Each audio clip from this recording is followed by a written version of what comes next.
যারা আসে নাই তাদের উদ্দেশ্যে আমার ছাত্রছাত্রীরা কিছু আছে কথা বলবে কিনা, তাদের জন্য কি কিছু আটকে যাবে আমাদের?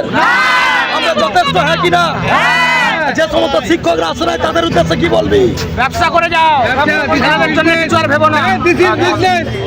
শুধু ছেলেদের নিয়ে, বেকার ছেলেদের নিয়ে ব্যবসা কতদিন? নতুন রিক্রুটমেন্ট না বেরোলে ব্যবসাটা হবে কোথা থেকে? আমাদের গুরুদেব সাথে ছিল, আছে, থাকবে।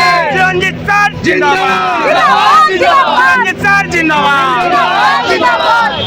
আমি গুরু হলেই হয় না, ছাত্রদের পাশে থাকতে হয়, বিপদে আপদে সব সময় রাস্তা দেখাতে হয়। চিরঞ্জিত স্যার যেটা করেছে, আর আমাদের আশা ছিল আপনাদের মধ্যে কয়েকজন আসবেন যারা ছাত্রদেরকে ভালোবাসেন, কিন্তু আজ কেউ আসে নাই।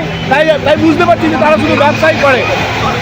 আমি কথা দিলাম হয় না, মাঠ নামতে হয়।